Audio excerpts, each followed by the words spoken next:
আসসালামু আলাইকুম গাইস, কি অবস্থা সবার? কেমন আছেন সবাই? আশা করি সকলে ভালো আছেন।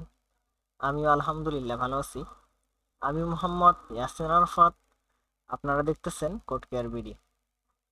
ফুল ওয়েব ডেভেলপমেন্ট কোর্সের সিএসএস পার্ট 13তে সকলকে স্বাগতম। আমরা আজকে দেখব এইচটিএমএল এ স্পেশাল ক্যারেক্টারগুলো কিভাবে কাজ করে থাকে এবং আমরা কেন স্পেশাল ক্যারেক্টার ব্যবহার করব। তো চলুন শুরু করা যাক। এখানে দেখতে পারতেছেন একটা স্ক্রিনশট নিয়ে আমি রেখেছি। এখানে এখানে স্পেশাল ক্যারেক্টারের কিছু লিস্ট করা হয়েছে। দেখেন, কপিরাইট। আমরা অনেক ওয়েবসাইটে দেখে থাকি যে এরকম সি, অর্থাৎ ফুটারে দেখি যে এরকম সি লেখা থাকে, এরপর কপি, অল রাইট রিজার্ভ, এরকম লেখা থাকে আর কি। এবং অনেক জায়গায় আমরা রেজিস্টার্ড ট্রেডমার্ক দেখে থাকি। এটা কিভাবে এইচটিএমএল এর আমরা নিতে পারি সেটা দেখব। এরপর এখানে আরেকটা দেখতে পাচ্ছেন, শুধু ট্রেডমার্ক অর্থাৎ টিএম। দেখা যায় অনেক কোম্পানির নাম লেখা থাকে, পাশে থাকে টিএম। তো এটা আমরা কিভাবে নিতে পারি এটাও আমরা দেখব। এবং ইএমএসপি এবং ইএনএসপি এবং এনবিএসপি, এই তিনটা জিনিসের কাজ কি আমরা সেগুলো দেখব। এবং এগুলো আপনার মুখস্থ করার দরকার নেই। আপনার যখন প্রয়োজন হবে তখন আমি দেখাই দেব কিভাবে আপনারা কোথা থেকে পেতে পারেন। তো চলুন আমরা সরাসরি ভিজুয়াল স্টুডিও কোডে মুভ করি। তো এখান থেকে আমি সর্বপ্রথম এটা করব, এখানে যাই। তো এখানে একটা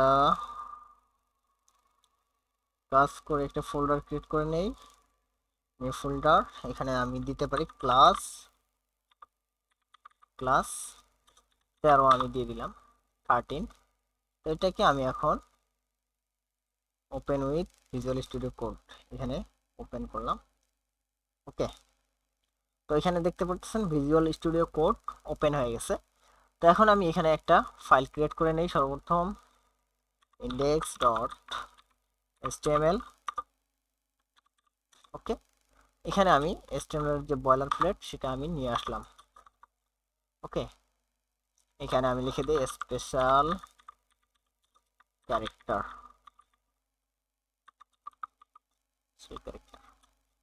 ওকে, সেভ দিলাম। এটাকে আমি এখন ওপেন উইথ লাইভ সার্ভার করে নিলাম। দেখতে পারতেছেন স্পেশাল ক্যারেক্টার এখানে লেখাটা চলে আসছে। ওকে, তো এখন আমরা এখানে যেটা করব, সর্বপ্রথম আমরা চলুন স্পেশাল ক্যারেক্টার গুলো দেখে নিই। সর্বপ্রথম এখানে কপিরাইটের স্পেশাল ক্যারেক্টার কি। এখানে এখানে একটা বিষয় আমি বলে রাখি যে স্পেশাল ক্যারেক্টার গুলো লেখার জন্য দুইটা জিনিস আমাদের ফলো করতে হবে। নাম্বার ওয়ান, স্পেশাল ক্যারেক্টার গুলোর শুরুতে এন্ড সাইন, এটা দিতে হবে আমাদের। আর যদি আমরা স্পেশাল ক্যারেক্টার গুলো নিতে চাই তাহলে শুরুতে এন্ড সাইন এবং শেষ করতে হবে সেমিকোলন দিয়ে। ওকে, অর্থাৎ শুরু করতে হবে এন্ড সাইন দিয়ে এবং শেষ করতে হবে সেমিকোলন দিয়ে। এবং মাঝখানে আপনার যে ক্যারেক্টারগুলো সেগুলো আপনি মাঝখানে টেক্সট বা কি কোথাও আবার কোড ব্যবহার করতে হয়, আমরা সেগুলো মাঝখানে ব্যবহার করব। তো চলুন আমরা ইনক্লুড করে দেখি। এখানে সর্বপ্রথম আমি লিখি, কি লিখতে পারি, h3 অথবা স্প্যান ট্যাগ নিয়ে আমি স্প্যান, এখানে দিলাম আমি কপি কপি রাইট, RIGST। তো এটাকে স্প্যান ট্যাগ না নিয়ে আমরা h3 ট্যাগ নিই, তাহলে এটা ডিসপ্লে ব্লক হয়ে যাবে। তো সেভ দিয়ে যদি আমি এখানে চলে আসি, সরি, এখানে দেখতে পাচ্ছেন কপিরাইট লেখাটা চলে আসছে, কিন্তু আমাদের কপি যে সিম্বলটা সেটা চলে আসে নাই। তো এটাকে নিয়ে আসার জন্য আমরা যেটা করব সেটা হচ্ছে এখানে এন্ড সাইন দিব, এন্ড সাইন এবং কপি এটা দিলাম এবং সেমিকোলন দিয়ে শেষ করে দিব। এখন সেভ দেন, এখন এখানে চলে আসেন, দেখেন এখানে কপির যে সিম্বলটা সেটা এখানে চলে আসছে। এখন আমরা যেটা করব যে ট্রেডমার্ক, আমরা রেজিস্টার্ড ট্রেডমার্ক কিভাবে নিতে পারি। তো এটা নেওয়ার জন্য আমাদের রেজ লিখে দিতে হবে। তো এখানে চলে আসি, সরি, এখানে চলে আসলাম, এটা আমি ক্লোজ করে দিই। এখানে কন্ট্রোল ডি দিয়ে ডুপ্লিকেট করে দিলাম। এখানে আমি লিখে দেই registered sorry registered trade trade mark লিখে দিলাম আমি।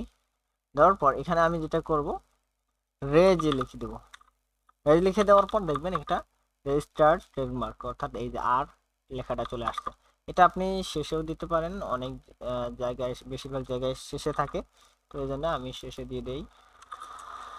ওকে, দেখেন এটা শেষে চলে আসছে। এখন আমরা দেখব যে কিভাবে শুধু ট্রেডমার্ক নিতে হয়। শুধু ট্রেডমার্ক নেওয়ার জন্য এখানে শুধু ট্রেড লেখাটা লিখে দিবেন, তাহলেই হয়ে যাবে।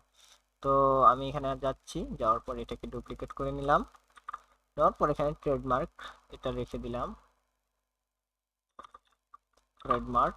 এবং শেষের মধ্যে যেটা করব আমি এখানে লিখে দিব ট্রেড। ওকে, আরে ট্রেড, দেখেন এখানে ট্রেডমার্ক হয়ে গেছে, এই যে টিএম ট্রেডমার্ক। ওকে, তো এরপর আমরা যেটা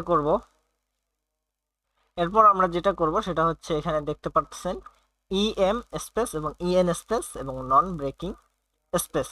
তো এই তিনটার মধ্যে সর্বপ্রথম আমরা এনবিএসপি এটা দেখে নেই। চলুন, এনবিএসপি নেওয়ার জন্য আমি এখানে একটা কাজ করি, এখানে এটাকে ডুপ্লিকেট করে দেই এবং এখানে লিখে দেব আমি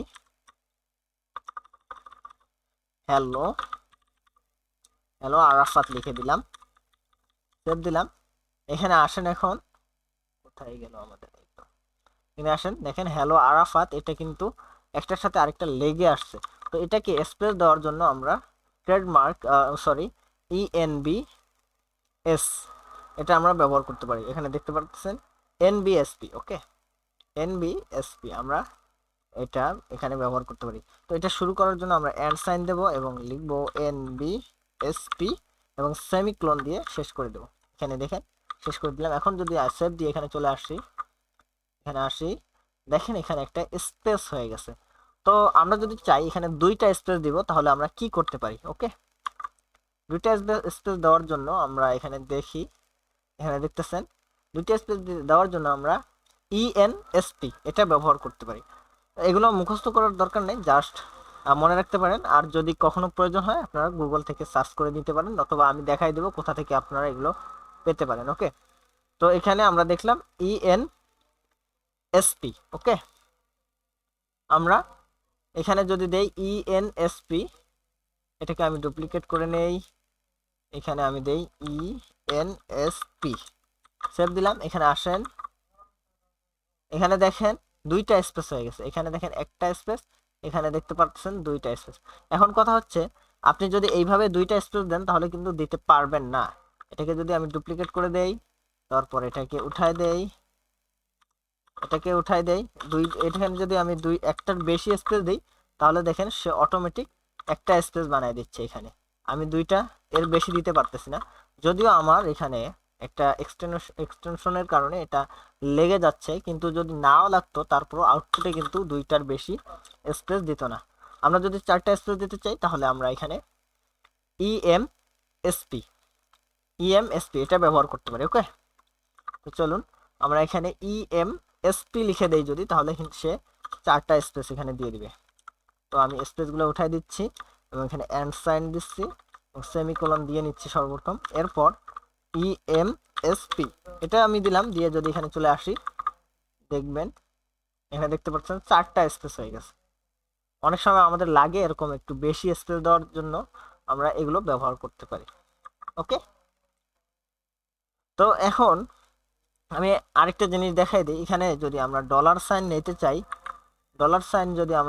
তাহলে আমরা সরাসরি কিন্তু ডলার সাইন নিতে পারি, কারণ আমাদের কিবোর্ডে ডলার সাইন আছে। এখানে যদি $100 দিয়ে দিই তাহলে এখানে দেখেন ডলার সাইনটা চলে আসছে। আমরা যদি চাই টাকা সাইন নিব তাহলে আমরা কিভাবে ব্যবহার করতে পারি? তো এখানে আমরা যদি লিখি HTML টিকে সিম্বল,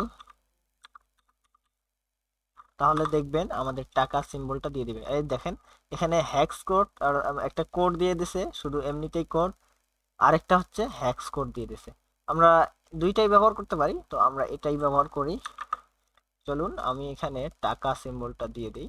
এখানে যদি আমি পেস্ট করি, করার পর যদি আমি সেভ দেই, এখানে চলে আসি, দেখেন এখানে টাকা সিম্বলটা চলে আসছে। তো এখন আরেকটা প্রশ্ন থেকে যায়, এগুলো তো মনে রাখার মতো জিনিস না, আর অনেক সিম্বল আছে যেগুলো আমাদের এইচটিএমএল এ ব্যবহার করা লাগতে পারে, সেগুলো আমরা কোথায় পাবো? তো এটা পাওয়ার জন্য আমি এখানে যদি লিখে সার্চ দেই এইচটিএমএল সিম্বল অথবা স্পেশাল ক্যারেক্টার যদি দেই, তারপরও চলে আসবে আমাদের। দেখেন এইচটিএমএল সিম্বল অনেকগুলো, এই যে W3 স্কুলে চলে আসছে, এরকম অনেক ওয়েবসাইট পাবেন, আপনারা জাস্ট কপি পেস্ট করলেই হয়ে যাবে। ওকে, এখানে যদি আসি, দেখেন অনেকগুলা রয়েছে, এখানে কোড আছে, এখানেই ভালো এইচটিএমএল, যে ইয়াতেই ভালো আমাদের W3 স্কুলে অনেকগুলা দিয়ে রাখছে। নেক্সট করতে পারেন।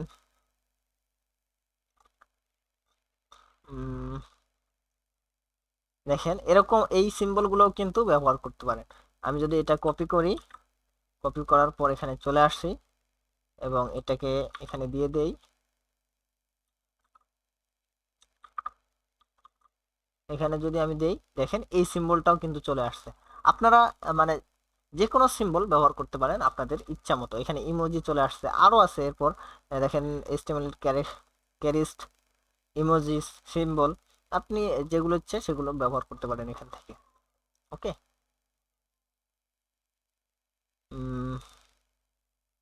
দেখেন ডলার সাইন, এখানে জাস্ট সাইনগুলো কপি করে পেস্ট করার জন্য এখানে দিয়ে দিছে, এগুলোর প্রয়োজন হবে না ওরকম। এগুলো আপনারা চাইলে এগুলোও ব্যবহার করতে পারেন। উম, আমি যদি সিম্বলে চলে যাই, আবার সিম্বলে আসলাম, এই যে কোনো কিছু ব্যবহার করতে পারেন। এগুলো এখানে দুইটা জিনিস লিখে দিছে, দেখেন এনইটি এবং নাম্বার এনটিটি। তো আপনারা চাইলে এটাও ব্যবহার করতে পারেন, এটাও ব্যবহার করতে পারেন। এটা নাম্বার দিয়ে দেখাই দিছে এবং এটা কিছু টেক্সটের মাধ্যমে দেখাই দিছে। ওকে, তো এই ছিল আজকের ভিডিও। যদি আপনাদের ভালো লেগে থাকে, অবশ্যই আপনারা কোড কেয়ার বিডি চ্যানেলটাকে সাবস্ক্রাইব করবেন, পাশে রাখা বেল আইকনটিতে ক্লিক করবেন এবং আপনাদের বন্ধুদের সাথে অবশ্যই শেয়ার করবেন, যাতে করে তারাও শিখতে পারে বিষয়গুলো। আর যদি আপনাদের এই বিষয়গুলো শিখতে গিয়ে কোনো প্রকার সমস্যার সম্মুখীন হন আপনারা, তাহলে অবশ্যই ভিডিওর নিচে কমেন্ট করবেন। আমি অবশ্যই চেষ্টা করব ইনশাল্লাহ আপনাদের সমস্যাগুলোকে সমাধান করে দেওয়ার। তো সকলে ভালো থাকবেন, সুস্থ থাকবেন, কোড কেয়ার বিডির সাথেই থাকবেন। আসসালামু আলাইকুম, আল্লাহ হাফিজ।